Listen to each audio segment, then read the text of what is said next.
Quotes 100 days weight loss ചലഞ്ചിന്റെ D5 ആണ്. ഇന്ന് വെയിറ്റ് വന്നിരിക്കുന്നത് 142.2 ആണ്. അപ്പൊ ഇന്നത്തെ കാലം വെയിറ്റ് കുറഞ്ഞിട്ടുണ്ട്. രാവിലെ ബ്രേക്ക്ഫാസ്റ്റ് ആയിട്ട് കഴിച്ചത് 2 മുട്ടയുടെ ഓംലെറ്റ് ആണ്. പിന്നെ ഒരു 11 മണിയായപ്പോൾ കുറച്ച് സംഭാരം ഞാൻ കുടിച്ചിരുന്നു കേട്ടോ. അപ്പൊ ഇന്നലെയാണ് ഞാൻ വെയിറ്റ് ലോസിന്റെ വാട്സ്ആപ്പ് ഗ്രൂപ്പിന്റെ അനൗൺസ്മെന്റ് നടത്തിയത്. ഇത്രയും റെസ്പോണ്ട് കാണുമെന്ന് ഞാൻ ഒരിക്കലും പ്രതീക്ഷിച്ചില്ല കേട്ടോ. അപ്പൊ ഇനിയും വെയിറ്റ് ലോസിനൊക്കെ ആർക്കെങ്കിലും താല്പര്യം ഉണ്ടെങ്കിൽ നമ്മുടെ ഗ്രൂപ്പിൽ ജോയിൻ ആവാൻ മറക്കരുത്. കമന്റിൽ ഞാൻ പിൻ ചെയ്ത് വെച്ചേക്കാൻ നമ്പറിൽ അതിൽ എനിക്ക് മെസ്സേജ് അയച്ചാൽ മതി. ഫ്രീ ആണ് കേട്ടോ. നല്ല മോട്ടിവേഷനും കാര്യങ്ങളൊക്കെയാണ്. അടിപൊളി ഗ്രൂപ്പാണ്. അപ്പോൾ വേണ്ടവർ എനിക്ക് മെസ്സേജ് അയച്ചോട്ടോ. പിന്നെ ഉച്ചയ്ക്ക് എടുത്തത് ഗ്രീൻ ചിക്കൻ കറിയാണ്. ഒരു 0 ഓയിലാണ് കേട്ടോ അത് ചെയ്തേക്കുന്നത്. പിന്നെ ഒരു 3 ചപ്പാത്തി എടുത്തിട്ടുണ്ട്. കാരണം വേറെ പച്ചക്കറികളൊന്നും ഇല്ലാത്തതുകൊണ്ട് തന്നെ ഒരു 3 ചപ്പാത്തി ഞാൻ കഴിച്ചിട്ടുണ്ട് കേട്ടോ.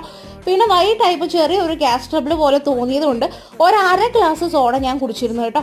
പിന്നെ പുറത്ത് പോയി വൈകിട്ടു. അപ്പോൾ എനിക്ക് പാനിപൂരി കഴിക്കാൻ കൊതിയായിട്ട് കുറച്ച് പാനിപൂരി ഞാൻ കഴിച്ചായിരുന്നു കേട്ടോ. ഇത് ഒരു ആവശ്യമില്ലാത്ത സംഭവമായിരുന്നു. പിന്നെ സ്റ്റാർട്ടിങ് അല്ലേ, എന്നാലും നിങ്ങളുടെ വെയിറ്റ് ഒക്കെ കമന്റ് ചെയ്യാൻ മറക്കില്ലേ. അപ്പോൾ നാളെ കാണാം. ബൈ.